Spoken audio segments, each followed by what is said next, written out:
车祸去世半年的女孩，却每晚深夜还在频繁点外卖。她每次开门拿外卖都要敷着卡通面膜，女孩每次点餐不仅都要在外卖单上备注俏皮的留言，甚至要求外卖小哥在纸巾上画上一幅可爱的猫咪送她。而整整送了3个月的外卖小哥，这天送餐时却从对方的眼中看出恐惧。女孩先是紧紧握住他的手，紧接着在其手上掐下2道印痕，最后害怕的迅速关上房门，小心在回去的路上越想越不对劲。于是他拨通了报警电话。警察来到现场后，确认了这个房子的主人陈曦已经在半年前的一次车祸中去世。警察认为外卖小哥报假警，因为压根没有什么受害人，甚至怀疑外卖小哥的精神状态有问题。小新心里很清楚自己是正常的，又不知道怎么去证明。第二天送外卖的时候，正好送到了警察廖岩这里，于是把这件事告诉了他，并拜托他调查一下。廖岩很是感兴趣，但现在没有证据不能立案，于是私下找了麦琪和小童，一起来到敷着面膜女孩所在的401房间检查。小童通过电脑的使用记录证实，过去半年间，这台电脑都有人使用。今年5月13号起停用了1周之后就又恢复，而且使用的账号与之前完全一致。廖岩和麦琪勘测后也认为，近期有人居住过这个房间。最后廖岩在下水道口发现一根刚掉下来的头发，只是让人奇怪的是，现场没有任何指纹。为什么一间有人居住的房间要一直伪装成无人居住？一直点外卖的面膜女孩去哪了？一个个谜团摆在他们面前，但因证据不足无法上报局里请求支援，于是他们先去了房屋主人陈曦的父母家。陈妈妈吃抗癌药吃的精神恍惚，加上丧女之痛已经变得神志不清。陈爸爸表示陈曦确实已经死于车祸，那天女儿是骑自行车回家看望他们的时候，被突然高速窜出来的轿车撞死的。廖岩已需要进一步确认提取了陈爸爸的 DNA， 后来经过检验结果证明那根头发不属于陈曦的。小童从陈曦的朋友那里打听到，陈曦生前从来不敷面膜，这给廖岩他们找到了突破口。廖岩他们再次来到了401房间，从抽屉里发现了许多面膜，如果面膜上有指纹的话，那么一定是面膜女孩所留。幸运的是，他们在其中的一片面膜上找到了半枚指纹。廖岩又拍下陈曦的照片，来到403房间的老太太家询问。老太太的听力不太好，但是很热心，她不相信401的女孩半年前就死了，还说她前不久还见过401的女孩。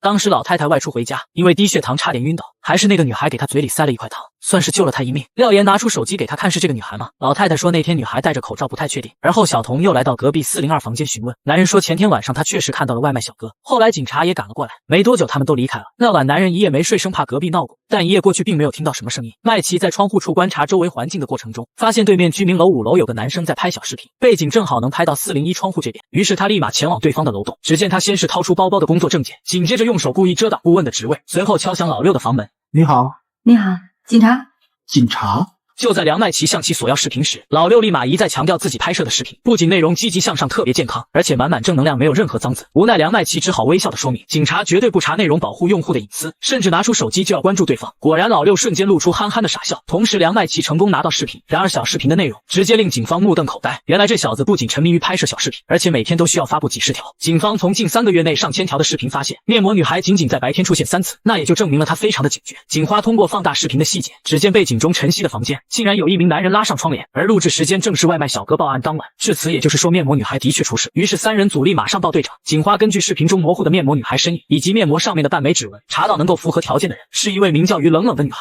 从资料上看她4年前失踪，可是离奇的是又撤了案。极其有意思的是，两人不仅同样出生于96年，而且长相外貌极像，唯独命运却大相径庭。陈曦出生在普通的家庭，从小生活简朴，而于冷冷则是地产大亨于右成的女儿，不仅自小锦衣玉食，而且过着公主般的生活。为了确认于冷冷的行踪，队长立即带队上门走访家属。即使于冷冷极有可能凶多吉少，但是继母却认为孩子一段时间不回家，那也是非常正常的事。由于于冷冷我行我素的性格，因此对于他的多次突然失踪早已习惯。而父亲于右成则表示，女儿经常外出到处旅游度假，似乎对于女儿显得漠不关心。令廖岩十分怀疑的是，与于冷冷没有血缘关系的弟弟于暖暖。我那个爹当初起于冷冷这个名字得有多后悔，非要拿我中和一下。这次是他把别人坑了，还是别人把他害了？为什么这么说？他这种人也就这2种结局。另外，廖岩通过提取于右成的 DNA， 果不其然与洗漱间发现的头发对，证实正是属于失踪的于冷冷。警方立即出去警犬，希望通过于冷冷使用过的面膜气味，从而找到他的去处。可是警犬到达一处树林深处失去目标，而警方在此处发现一道越野车的轮胎印。法医廖岩仅仅只是瞟了一眼，便断定来自于右成家，因为上次走访时，他便发现对方的门前停着一辆越野。结合警方通报于右成，他的女儿极有可能已经遇险，整整已经超过12个小时。可是于右成并没有问过警方任何问题，似乎根本不关心女儿的失踪。于是警方再次上门调查。只见于右成不仅故作镇定，甚至让警方根本不用担心。其次，一旁的继母则脸色苍白。警队顾问梁麦琪仅仅只是瞟了一眼，便断定他极度的紧张。即使女儿极有可能凶多吉少，但是他们却似乎显得漠不关心。就在此时，父亲的电话响起，只见他故意挂断电话，盖上手机。面对梁麦琪的询问，父亲却借口声称是骚扰电话，却不想下一秒电话再次响起。就在父亲犹豫之际，队长一把拿起手机，无奈他只好在警方的注视下接通电话。可是通话仅仅几秒便草草结束。眼见父亲还想试图模糊警方的关注点，梁麦琪却从他的表情判断，不仅已经猜到这是绑匪的电话，而且应该不是第一次，甚至绑匪早已知晓警方已经介入。以我们的经验判断，绑架超过3天才刚刚开始索要赎金的绑匪，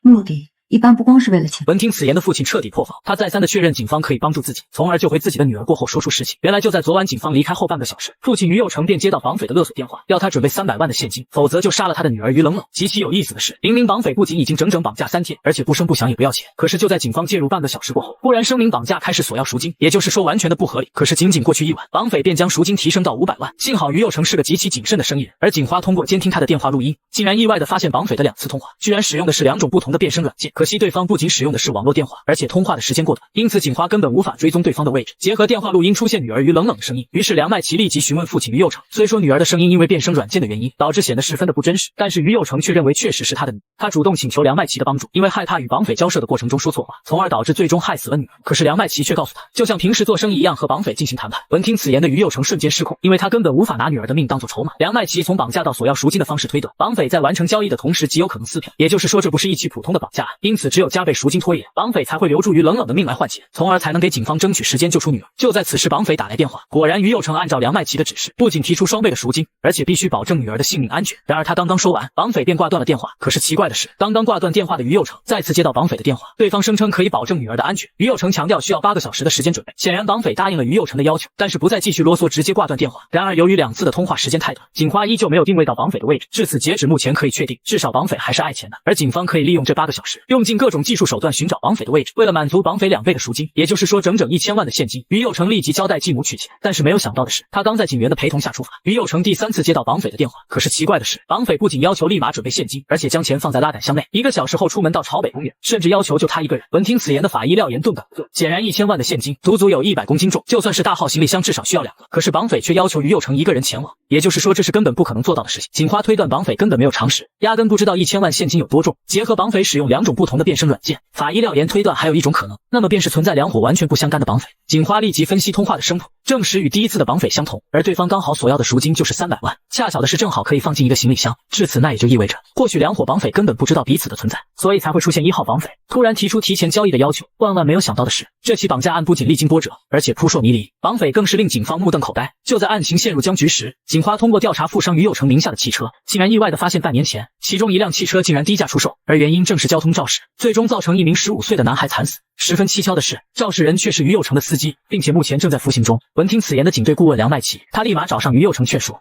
您不希望您的女儿被撕票吧？显然于佑成十分的在乎女儿于冷冷，无奈他只好道出实情。原来半年前他不仅酒后驾车，而且撞死一名15岁的初中生。然而事后父亲却给了司机一大笔钱，以此恳求对方替女儿顶罪。同时为了躲避肇事的责任，于佑成果断安排女儿出国。可是由于语言不通，没过几天他只好回国。极其巧合的是，他不仅刚好路过晨曦车祸的地点，而且在草丛捡到对方的包包，甚至里面还有身份证和钥匙。他顺着上面的地址找到晨曦家，原本只是想要将东西归还失主，却不想家里根本就没有人。无奈他只好将包包挂在房门上。可是就在他准备离开时，正苦于无处可去的于冷冷便使用钥匙打开了房门，随后偷偷溜进晨曦的房间。从小不仅锦衣玉食，而且过着公主般生活的于冷冷，从没见过如此小并且淳朴的房子。既然是空房，他选择住了下来。更加巧合的是，由于晨曦患有数字记忆障碍，因此习惯把所有的账号和密码全部记录在日记本里。而于冷冷不仅是名好奇心极强，而且我行我素的人，于是于冷冷使用了晨曦的账号。游戏的、社交网络的、读书的，还有外卖点餐，都是一些不常用的账号，很难被朋友发现。不过于冷冷从来没有用过晨曦的钱，而是一直在使用自己的现金，这也是为什么他住了如此之久，却从来没有被人发现的原因。当然他偶尔会在夜间乔装出门，买一些必备的生活用品和食物。渐渐的他发现在家里待得越久，于冷冷就越发的不愿意回到现实世界。他沉迷于晨曦的平凡生活，对于出生在大富之家的于冷冷而言，实在是一种充满诱惑的返璞归真。不仅仅如此，于冷冷甚至逼真的模仿起晨曦的笔记，还用他的记录风格将日记延续。也许是太过沉浸于幻想中的于冷冷根本完全没有想过，为什么他能一直登录晨曦的账号，而却又没有被原主人发现，又为什么这个房子的主人突然消失，却没有带走任何心爱之物。直到这天，他正在床上看书，却不想突然听到钥匙开门的声音，他连忙躲进房间的衣柜，而来人正是晨曦的母亲。由于女儿的死，陈妈妈已经神志不清，甚至患上癌症不久于人世。也正是因为药物的作用，此时的陈妈妈精神恍惚，因此她并没有注意到房间的变化。而她之所以来到房子，正是因为思念女儿，而一直躲在衣柜的于冷冷不仅看着陈妈妈躺在床上痛苦，而且诉说着对女儿的思念之情。就在得知晨曦是被撞死，于冷冷立马捂住自己的嘴巴，眼泪更是夺眶而出，泣不成声。直到此时他才知道，房子的原主人早已车祸身亡。也正是因为这样，于冷冷终于意识到自己自己的错误。他想起被自己任性夺去性命的小男孩，相信他的家人也和晨曦的父母一样痛苦。他先是写下最后一篇日记，紧接着清除了房里的所有痕迹，随后给家里打电话决定自首，却不想等来的不是家人，而是绑匪。与此同时，父亲于有成收到绑匪的电话，然而通过警方的调查，竟然存在2伙完全不相干的绑匪，其中之一便是勒索未遂的弟弟于暖暖。另外一名警方通过监听继母的手机，竟然发现他给真正的绑匪通风报信，警方迅速将其逮捕归案。事到如今，根据继母的据实交代，绑匪是他的一个远房表弟周毅。原来几日前于冷冷曾打电话回家，甚至更是语出惊人，表示要去自首。而继母由于担心丈夫于有成，所以她先是假意稳住于冷冷，实则买通表弟前往他的地址，原本是想将其软禁再慢慢说服，却不想周毅见财起意真的绑架。就在案情陷入僵局时，警方通过查看绑匪周毅发来的照片，只见于冷冷不仅被绑在椅子上，而且身前固定着一个平板。警花立即通过技术手段查询，证实上面是一场正在直播的足球比赛，并且照片也没有合成的痕迹，也就是说于冷冷还活着。就在此时，法医廖岩意外的发现，于冷冷的眼睛死死盯着左下角，经过放大竟然是金香牛肉饭的餐盒。于是廖岩立即寻求外卖小哥的帮助，结合此前警方监听继母和周毅的通话，警方迅速锁定对方的位置，却不想就在于有成的隔壁小区。而在警队顾问梁麦琪的耐心引导下，果然一名外卖小哥想起一户人家可疑，因为对方不仅戴着口罩，而且接餐时故意大声的咳嗽，似乎是在掩盖屋内的声音。他清楚的记得位置就在新源小区的108号房间。于是廖岩立即上报队长，警方不仅立马包围新源小区，而且狙击手准备就绪。就在周毅出门和于有成交易时，警方迅速将其带入，并且成功解救房内的于冷冷。虽说保住了性命，但是等待父女2人的还有关于肇事案件的惩罚，同时继母也将为他的唆使罪付出代价。戏剧性的是，一家4口整整齐齐在警局会合，而于暖暖之所以勒索父亲，仅仅是因为讨厌没有血缘关系的姐姐于冷冷。